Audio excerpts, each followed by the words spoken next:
नमस्कार। जून के महीने में जब भी आपकी फसल लगाते हैं तो वो फसल हमारी अगेती होती है और अगेती फसल के दाम अधिकतर हमें ज़्यादा ही मिलते हैं। आज इस वीडियो पर मैं आपको एक ऐसी फसल के बारे में बताऊंगा जो कि यदि आप 30 जून तक लगाते हैं, अगेती लगाते हैं, तो यकीन मानिए उसके बाजार भाव आपको 40 रुपये केजी से ऊपर ही मिलते हैं। उत्पादन की अगर हम बात करें तो उत्पादन भैया इसका एक दिन छोड़कर आता है। एक दिन छोड़कर तोड़ाई जब आप करते हैं तो लगभग 3 से लेकर 4 कुंटल तक माल निकलता है। यानी कि इस पर जो फ़ायदा होने वाला है बहुत ही ज़्यादा होने वाला है। और इस फसल की सबसे बड़ी खास बात यह है कि इस पर लागत कम आती है। कारण ये है कि इस पर खर्चे कम हैं, सीड की मात्रा इसमें कम लगती है और सीड के भाव भी कम है यदि आप देसी सीड लगाते हैं तो। दूसरी बात यह है कि इसे अब जब बाज़ार पर ले जाते हैं तो इस पर अगर हम देखें तो इसकी डिमांड बरसात के समय पर ज़्यादा होती है, बहुत ही कम किसान इसे लगाते हैं। और ख़ास बात यह है भैया कि इस पर रोग कम आते हैं, इल्लियों को छोड़कर। इल्लियों के अलावा बरसात के समय पर जब भी आप इस फसल को लगाते हैं तो बहुत ही कम इस पर रोग आते हैं। 50 दिनों के बाद इसकी हार्वेस्टिंग चालू हो जाती है और जब हार्वेस्टिंग चालू होती है तो एक दिन छोड़कर इसकी तुड़ाई आपको करनी पड़ती है। तुड़ाई में अगर हम देखें तो प्रति एकड़ के साथ देखें कम से कम 2 कुंटल और 3 से लेकर 4 कुंटल तक आपका अधिकतम उत्पादन निकलता है। इस हिसाब से अगर हम देखें तो एक महीने में कम से कम आपकी 15 तुड़ाई होती हैं। 2 महीने आपकी फसल चलती है तो आपकी 30 तुड़ाई इसमें हो जाती है। और 30 तुड़ाई में देखें तो अगर 3 कुंटल प्रति तुड़ाई एक निकल जाता है तो आपका 3 तिरका 9 यानी कि 90 कुंटल प्रति एकड़ से आपका उत्पादन हो जाता है। और यदि आपको भाव इसके 30 रुपये मिल जाते हैं तो आप देखेंगे इसमें 9×30 यानी 2,70,000 का हो जाता है। यदि कम भी निकलता है, मान लीजिए आपका जो उत्पादन है वो 2 कुंटल प्रति तुड़ाई भी आपको निकल जाता है तो आपको कम से कम 1 लाख रुपये प्रति एकड़ इसमें कमाई हो जाती है। इस वीडियो पर हम उस फसल के बारे में आपको संपूर्ण जानकारी देंगे, जैसे कि ज़मीन की तैयारी, बीज की मात्रा, रोग और रोग का नियंत्रण, कीटों की समस्या से कैसे निपट सकते हैं जैविक तरीके से। दूसरा, हम उसकी टॉप वैरायटी के बारे में आपको बताएंगे। तो चलिए वीडियो की शुरुआत करते हैं। मैं हूं राकेश साहू, आप देख रहे हैं एग्रो जीवन बातें किसान की। जानकारी पसंद आए तो वीडियो को लाइक करें और पहली बार चैनल को सब्सक्राइब जरूर करें।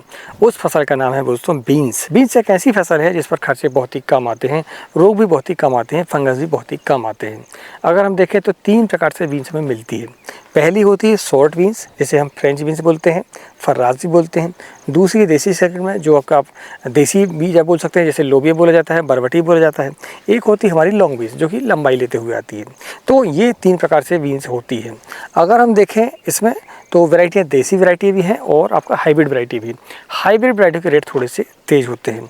अगर ज़मीन की तैयारी की बात करते हैं तो ज़मीन की तैयारी आपको ज़्यादा विशेष कुछ नहीं करनी है, क्योंकि यह एक दाल वर्गीय फसल है और दलहन वाली फसलों में ज़्यादा हमें बेसल खाद भी नहीं देना पड़ता है और दूसरी खाद भी हमें कम देना पड़ता है। तो उसमें अगर हम देखें तो ज़मीन की तैयारी में गहरी जुताई आपको करनी है। गहरी जुताई करने के बाद आपको बेसल खाद डालनी होती है। बेसल खाद में DAP आपको लेना है 18-46, अगर वो मिल जाती है तो 50 किलो आपको लेना है और 50 किलो के साथ में आपको इसमें पोटास की मात्रा ऐड करनी पड़ेगी। पोटास की मात्रा आपको 25 kg लेनी होती है।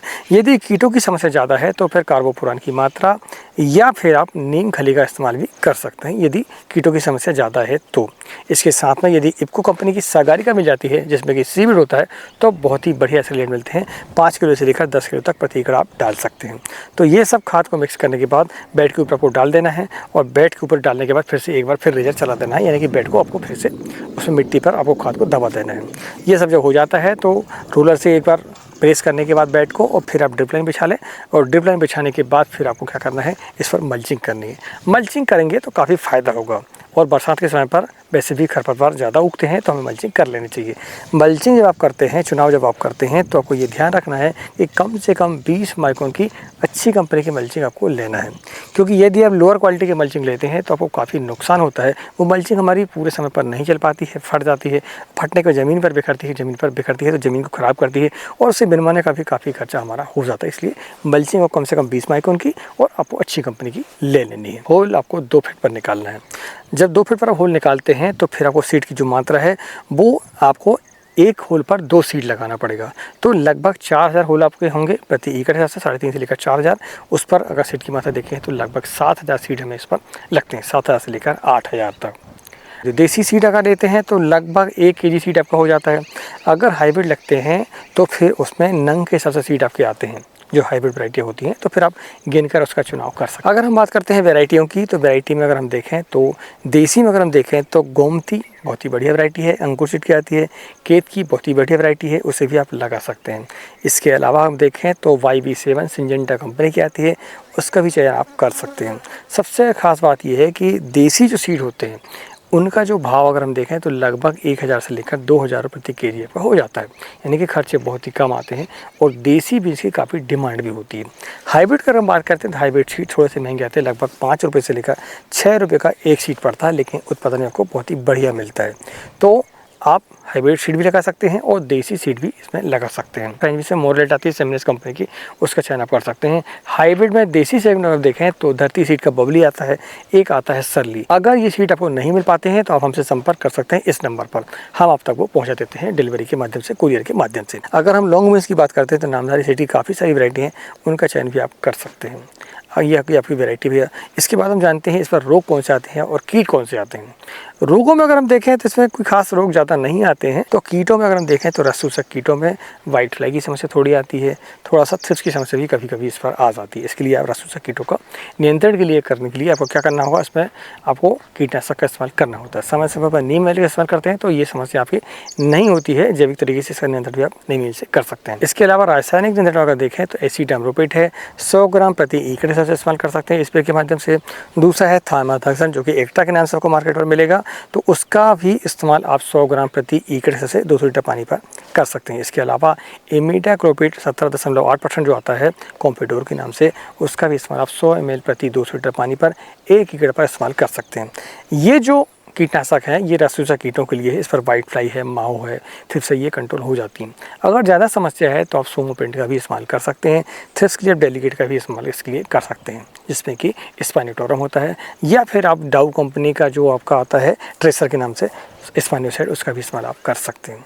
सारे नियंत्रण आपको मैंने बता दिए हैं कीटों के बारे में। थ्रिप्स की जो दवा है जैसे कि कोराजेन है, स्पाइनोसाइड है या स्पाइनोटोरम है, डेलीगेट या फिर ट्रेसर, ये सारी जो दवा है वो इल्लियों पर भी काम करती है। जब फल आपके लग जाते हैं तो इल्लियों की समस्या आपकी फसल पर आती है, तो इन दवाओं का इस्तेमाल करते हैं, तो अलग से आपको थ्रिप्स के लिए कीटनाशक का इस्तेमाल नहीं करना पड़ता है। फंगस और रोगों में अगर हम देखें जिसमें पाउडर मिल्डी जब रेगुलर बारिश हमारी होती है उस समय पर आ जाती है, और डाउनी मिल्डी भी कभी कभी दिखाई देती है हमें, और बैक्टीरियल बाइट भी थोड़ी बहुत दिखाई देती है, लेकिन ज़्यादा इसमें समस्या नहीं आती है। इसके लिए आप रोको पाउडर का इस्तेमाल कर सकते हैं, आपका रेडमेल गोल्ड है इसका इस्तेमाल आप कर सकते हैं, एमिस्टर टॉप का इस्तेमाल कर सकते हैं, कस्टोडिया का भी इस्तेमाल इसके लिए आप कर सकते हैं।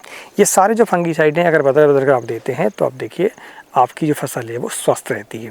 देखिए मैं आपको बताऊं कि कभी भी हमें किसी रोग जब आता है उसके बाद हमें नियंत्रण नहीं करना है, पहले ही हमें प्रिवेंटिव रूप से इसका इस्तेमाल करते हैं दवाओं का, तो आपको बहुत ही बढ़िया इसके रिजल्ट मिलते हैं। इस तरीके से आप कीटों को और रोगों को नियंत्रित कर सकते हैं। अगर आप एक नए किसान हैं और आप टमाटर लगाना चाहते हैं, मिर्च लगाना चाहते हैं, शिमला मिर्च लगाना चाहते हैं, तो इनके लिए हमारे पास ई बुक है जिस पर हमें संपूर्ण जानकारी दी हुई है। यदि आप उसको लेना चाहते हैं तो लिंक डिस्क्रिप्शन पर भी है, और स्क्रीन पर जो नंबर चल रहा है वहाँ से भी आप हमसे संपर्क कर सकते हैं।